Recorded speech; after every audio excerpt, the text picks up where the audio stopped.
Bon. Si j'ai encore gagné, on doit gagner.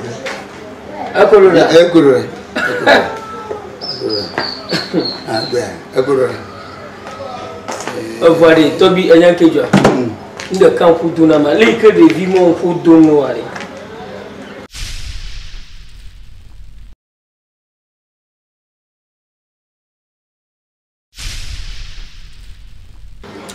Oh, le canton. Il y a un mode de tamou. Le canton voyé, le canton voyé. Il y a un mode de tamou là. Oh, mon Dieu, tu l'as dit. Oh, toi, nous nous tchao. Au vito le yagba. Wale yacho. Nous le yagba. Wale yacho. Nous voyons yagba.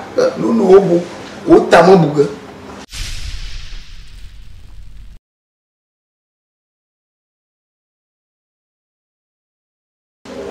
Grandma bio est assez. Depuis mon chine au regarde bien à oh, tu pas oui moi. Oh, t'as mon hair non? Ah, il y a encore mal. Il y a encore mal. Hein? Tu vois? Mais n'y tout le monde n'a pas mon caca pour aller. Oh, oui le cas pour me dire haya. Eh, comme d'hab mais j'ai. Amreva. Gaho bubuyaji, mayaba. Gaho bubuyaji, mayaba hore. Tiens, ina ho mal tutu. Voilà. Tobi, il m'a gâché le coup molo. Voilà, nyaba mo nyowe. Ah, mon toiva. Oh, gâché mo nyowe tobi mo. Mon toiva. Il mo ati konya de mu. Mon toiva. Ah. Nga. Bon. Enya. Ah, fiale. Mi konye pe ko haiga kwa. Mi ko Enu Meyi O. Tobi leke. Ah, mais abonya mo blono joa. Ma mère ne veut veji la femme. Yeah. Que. Yeah. A ko mo nya ya o ba ko biro o. O ba ti la femme be ya ko sa fino o. Mi gato fufu gbanamu. Ah, o mi mo ma blono. Oh, blowé. Oh, blowé. No konye gavenam kwa. Aba ko aba fona. Kade no yo man na kwele na okola gbo. Abi na kweye. Asia. Imodi tamu. No yeah. Ko fona be no okola gbo. Ma okola tete. Gahan le fona ji. To gahan le fona ji. Apo fon je me nyare ko e no ko ni. No yo na ko okola. Ata ko fona no bo wa. Kweye. Ne ba no ba tri poma. Bubua. Ya mo hogo ento hanya. Alors fona ntonya ba chaga bubu bayi na mito bane yo. Anya be damu ma. To anya. On to go o be kaka trouble. C'est pas.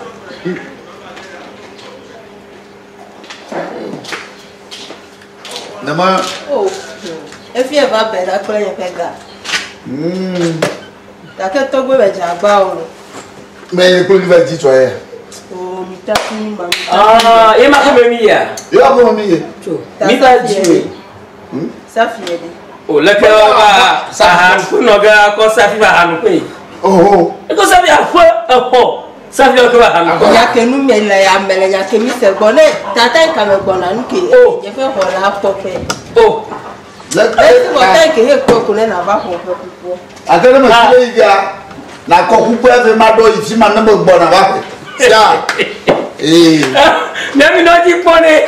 No ji pone. Mweti jinu la. Acho, mimi tinga he. Mimi tinga cho. Na ko pupo be. Wa ko pupo e. To ni mo do tamu. O to ore sha. O ko be. Jo. O ko la be. Won to fa fa ke ho la. Ni ti de kala. E mo so ro ameri blo mi le fia. Imanyo, le ka kono nye jino yi me. Nga mo no. Nga mo no. Ne le jua, tenava. Ari mo wori. Oh. Apele mo. Aka popo dadia. Dadia wa nya le mo no te pele ka. Nya te pa. Afufo ti o le jiwa. Yenye dadia. Dadia Eni. Oh. Mi na ko no la. Dadia cho mo va dio mo po. Kaka autour de kaka